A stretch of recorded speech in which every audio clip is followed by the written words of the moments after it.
My name is Dr. Allen C. Taylor. This is my first research log. I'm part of a surviving group, and unfortunately, the only scientist. It's been 4 days since what I can only colloquially refer to as a zombie apocalypse. We were smart enough to leave the city and lucky enough to find this underground scientific complex in the middle of nowhere. I suppose I better get to work right away. Whatever they were doing here, they captured hundreds of zombies and locked them up in a huge storage room. I need to bring a specimen in here so I can start my research. Day 1. I've brought my first specimen from the storage room to the lab. I'm only going to take the anatomically intact ones. That'll give me more latitude in my tests. The specimen's default state of mind seems to be of mild aggressiveness and a general lack of intellect. I wonder if I can alter this condition with physical and social interactions. Day 2. The working conditions here are far from decent. This lab is in a terrible state. But if I can stay organized, I think I'll manage. Therefore, I will archive all of my findings.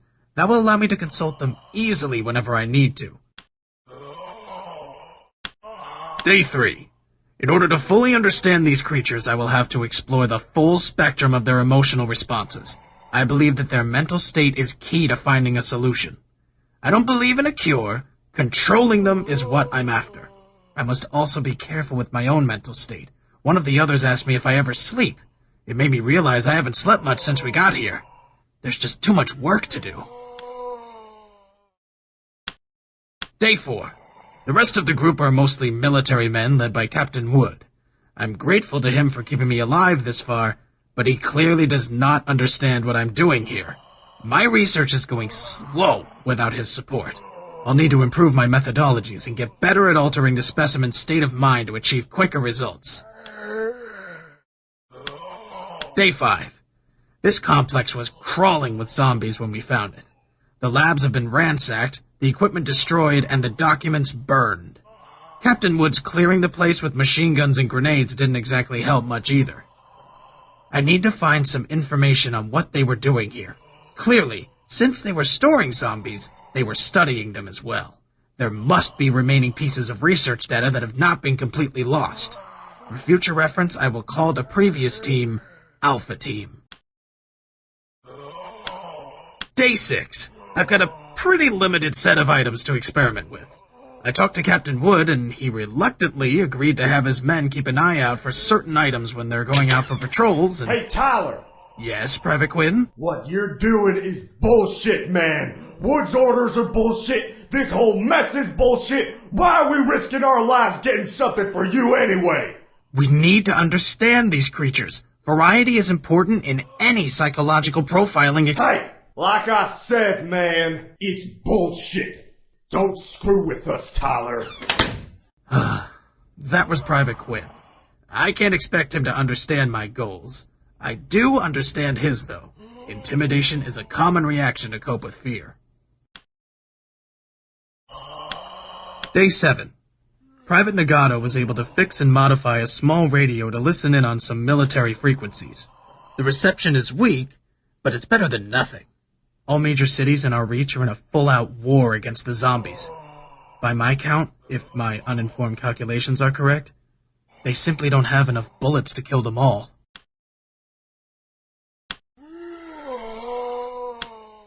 Day 8. We've been here for a week already. The morale is low, and listening to that damn radio makes it even worse. I don't think the military will last more than a couple days against such an unconventional enemy. They're expecting zombies to drop dead as if they were fighting Germans or Vietnamese people. Although some of them are probably German or Vietnamese, they're already dead, and not inclined to drop so easily. Nationality's never been so irrelevant. Day 9. The tapes and notes from the Alpha Team are not very helpful so far. It seems like they were working on a cure, but without their actual data or equipment, I can't do anything. And why would they waste time on any psychological test when they had everything necessary to work directly with the genetic material? Day 10. Shit. The worst has happened. Evans City was nuked an hour ago in a failed attempt to contain the situation. We were able, for the first and last time, to catch a military communication from there, which I recorded. Detonation confirmed. What's the status on the undead activity? Radiations are still too high, sir. Status ETA, 10 seconds. Let's pray to whoever's still up there that we did the right thing. No! Sir, we see a lot of undead movement. Shit! It didn't work! It didn't work! We failed, son. To all military personnel, this is General Sherman. We're transferring all our communications to secure channel. Complete your current orders and report directly to your superior. Follow the chain of command and we will prevail. Godspeed. Sherman out. Too little, too late. I don't know if that makes my research completely vain, but I can only do one thing. Continue. Heaven City was my home. Day 11. More nukes have been detonated. The world has gone mad. And here we are, a small group of survivors, still deluding ourselves that we can make a difference, that we can make it right. So many lives lost already. So soon. So quick. Day 13. Private Nagato killed himself this morning. Another victim. He left a note. He was the most decent man of the group. I don't blame him for wanting a way out. Day 15. I found more tapes and notes from the Alpha team. It's now clear to me that what they had here was a well-organized and well-funded project. The dates on the tapes also show that they were working on the virus before the epidemic hit us in Evans City. Is it possible that the outbreak started earlier elsewhere? Could media blackouts isolate us that much from a devastating event such as the dead coming back to life? With the internet, that's hard to believe. Day 19. I'm still very troubled by all this destruction and death. Yet, I think that by understanding my emotions, I'll be able to put them aside, compartmentalize them, dissociate myself from them, and allow myself to focus on my work. I still believe I can find how to control their behavior. I can't stop now anyway. There's simply too much at stake. Day 26. I'm losing the cooperation of the men. They don't trust me. They don't believe I can find anything useful, and frankly, I don't blame them. This may become a serious problem in the future. If only I had proper equipment, I could show them results. But will that satisfy them?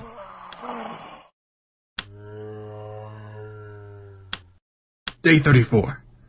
Sometimes I look at Captain Wood and his men and witness their, one could say, tribal rituals.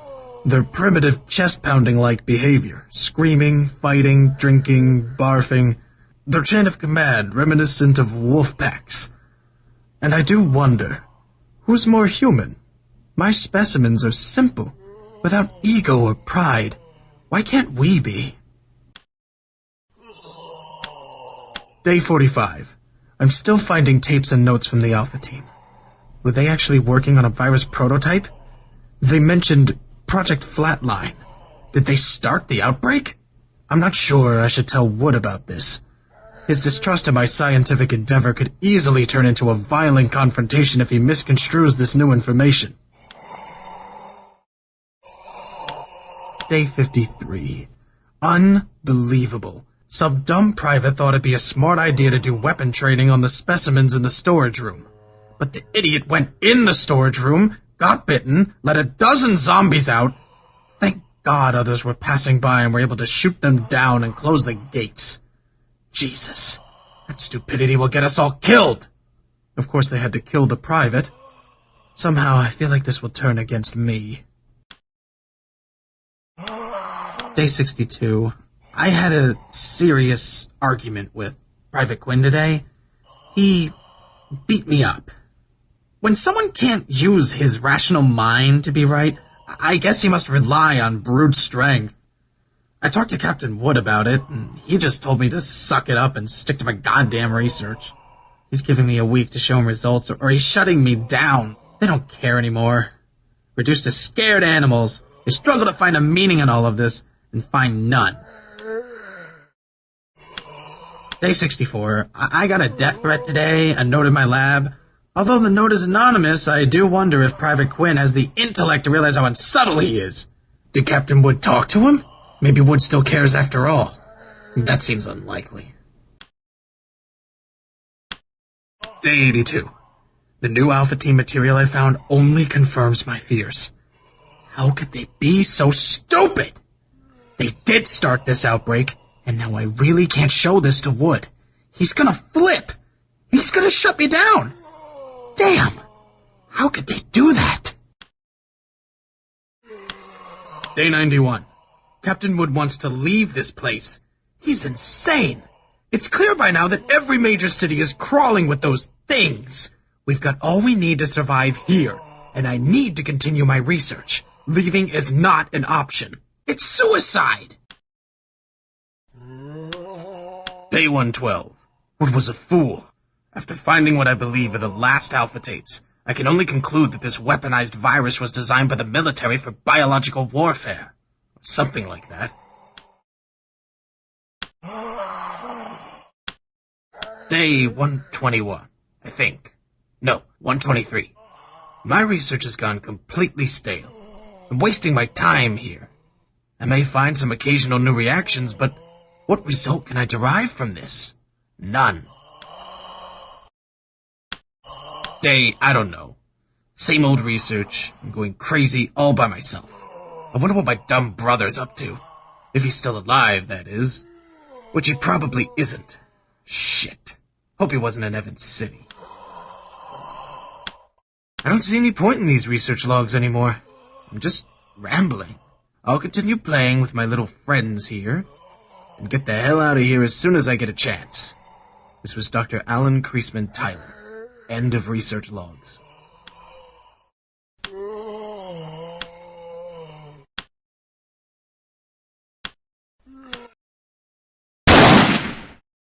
Damn, that's a shame.